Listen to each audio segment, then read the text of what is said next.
অপমান করবেন না। যদি আল্লাহর কাছে ইজ্জত নিতে চান তো নবীর সুন্নাতের আপনি ইজ্জত করেন। যেই দিন থেকে এই মুসলমানের দাড়িতে অমুসলিমদের লাপিদের ঝাঁটা পড়েছে, লাথি পড়েছে, সেই দিন থেকে মুসলমানের কপাল পড়েছে। এই মুসলমান সারা পৃথিবী জুড়ে লাত খাচ্ছে, এই মুসলমান সারা পৃথিবী জুড়ে মার খাচ্ছে। ভাই আমার, এবার 30 টাকা দাড়ি কামানি, 20 টাকা, 30 টাকা, 20 টাকা তো কম নয়। সপ্তাহে যে 2 বার কামান তো কয় টাকা গেল? আর আল্লাহর ঘর, আমরা কার বান্দা ভাই বলুন তো? আমরা কার বান্দা, কার গোলাম? জোরে বলুন, কার গোলাম? জোরে বলুন। জমিন কার? এই মসজিদটা কার? আল্লাহর।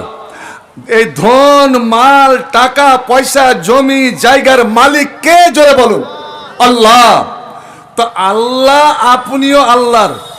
আপনার টাকা পয়সা জমি জায়গা, এই জন্যই নবী বলেছেন খবরদার এই টাকা পয়সা ধন মাল আল্লাহর একটা নিয়ামত, বেফজুল তুমি খরচ করিও না, অন্যায় পথে খরচ করিও না। নাহা রাসূলুল্লাহ সাল্লাল্লাহু আলাইহি সাল্লাম আন ইজাআতিল মাল, নচেত আল্লাহ কিয়ামতের দিন তোমার সব হিসাব বুঝে নেবেন যে আমি যে তোকে এত টাকা পয়সা দিয়েছিল তুই কোন পথে খরচ করেছিলি বল। খরচের তালিকাটা দিয়ে আমাকে পারবেন ভাইজান? তা হারাম পথে এতগুলো খরচ, যদি আজ বেটির বিয়ে লেগে যায়, আপনার এই এলাকার রেওয়াজ আমি বলতে পারবো না, আমাদের সাইডে এখন 2 পাইয়া খাসির দাম, 2 পাইয়া কুরবানির দাম, 2 পাইয়া দামড়ার দাম 2 থেকে 2.5 লাখ টাকা হয়ে গেছে। আল্লাহ আপনাকে বাঁচিয়ে রাখুন। টাকাও দিতে হয়েছে, আর উল্টে ফের ফার্নিচার, বেটিও দিব, মানে কবিতরও দিব, হাড়াও দিব, মুরগিও দিব, খুল্লাও দিব, বেটি দিব। আরে ফকিরে বেটা ফকির, যার বাড়িতে একটা খাটলি না, খাট আর খাটলি তো ফরক বুঝেন তো? খাটলি কোন গেলায় কয়?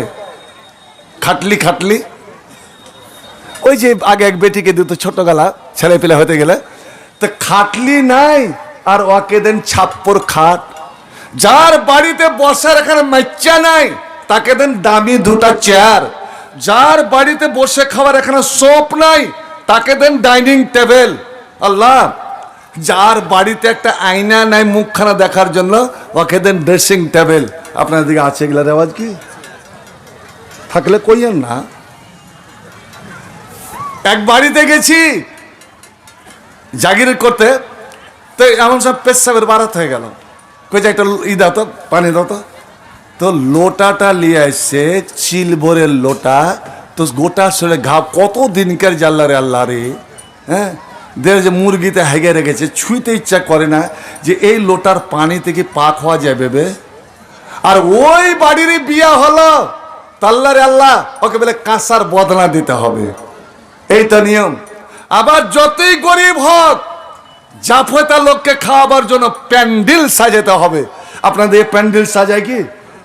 এই জাফতা লোককে খাওয়াবার জন্য প্যান্ডেল। তো প্যান্ডেল 2টা করেন না 1টা করেন? মাইয়া লোকের জন্য আলাদা, মদ লোকের জন্য আলাদা। 2টা করেন না 1টাই করেন? হ্যাঁ, এটা চালা কেন করেন না? এই ছেলেটা আসল কথা বলেছে, একটাই। হাই হাই হাই হাই হাই।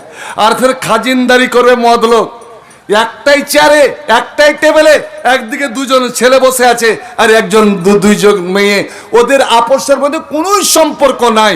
ভাই আমার, বন্ধু আমার, এ বেহায়াই, এ বেলজ্জা, এ অশ্লীলতা আল্লাহ কতদিন বরদাস্ত করবে?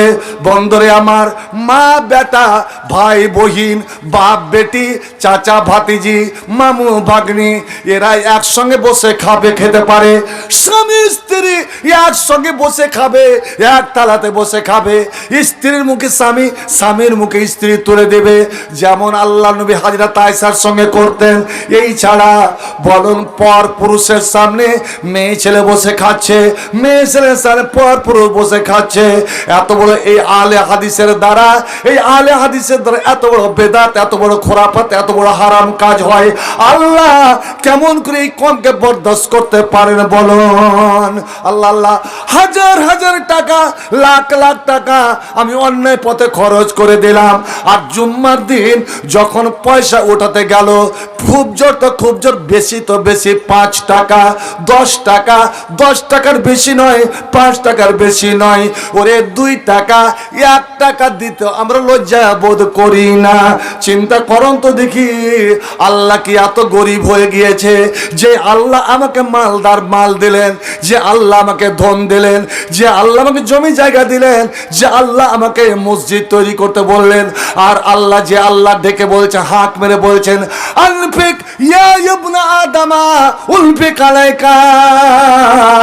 এরে আদমের বেটা বেটিরা, আয় রে আয়, আমার পথে খরচ কর, আমার পথে খরচ কর। উনফিক আলাইকা, তুই যত দিবি আমি আল্লাহ তার 10 গুণ তোকে দিব। এমন ভাবে দেব, এমন দিক দিয়ে দিব, কোন দিক দিয়ে দেব লায়াত আছে, তোরা বুঝতেও পারবি না, বুঝতেও পারবি না। এটা আল্লাহ রাব্বুল আলামিন নিজে বলছেন। আল্লাহ বার বার ডেকে ডেকে বলছেন, তোরা খরচ কর, আমি আল্লাহ